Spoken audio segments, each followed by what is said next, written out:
Oh, sige. Doon lang matutulog. Dito ka na rin titira, di ba, pa?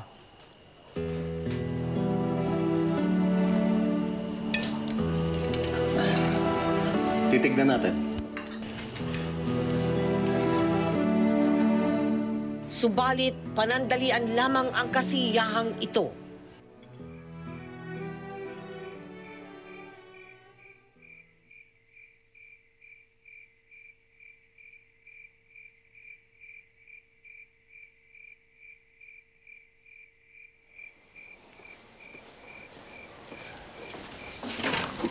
Pa!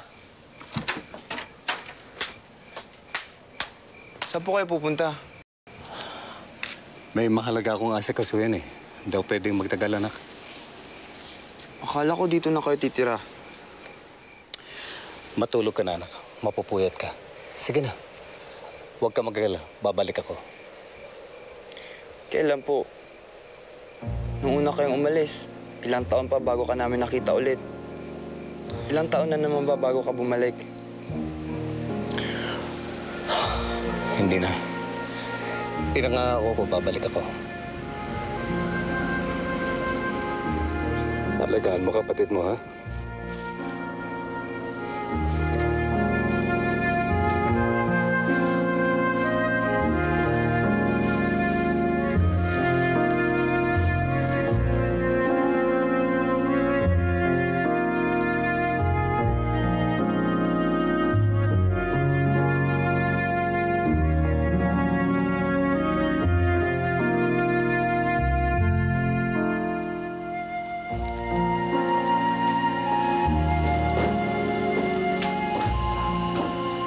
Marky, anak.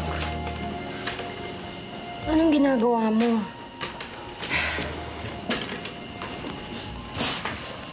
Hindi pa sumisikat ang araw, gising ka na.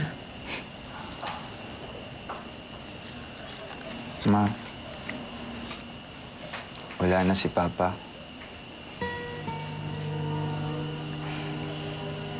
Hindi ba pwede magbalikan na kayo?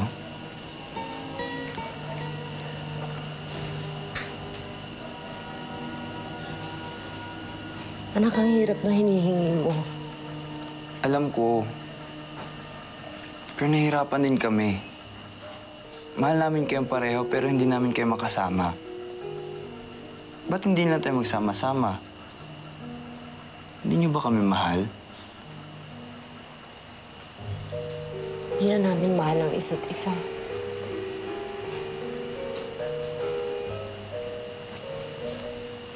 Pero, pareho naming mahal na mahal kayo.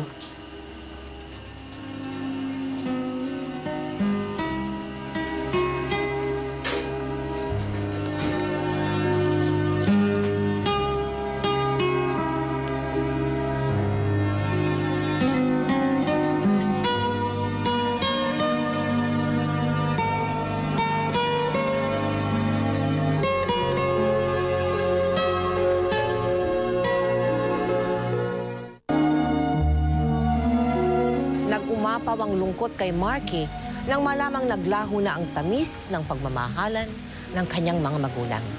Kasabay nito, gumuho din ang pag-asa niyang muling mabubuo ang kanilang pamilya at manunumbalik ang sigla ng kanilang samahan. Bagamat masakit, pinag-aralan na lamang ni Marky na tanggapin ang katotohanan na hindi na muling magkakabalikan pa ang kanyang mga magulang. Nangyayari pala yun, paano? Kahit na gaano kalalim yung pagmamahalan yun ni Mama, may pag-asa pa rin mawala. Oro, pero hindi sa lahat ng pagkakataon. Tulad ng pagmamahal namin ng mami niyo sa inyo. Pero sa tuwing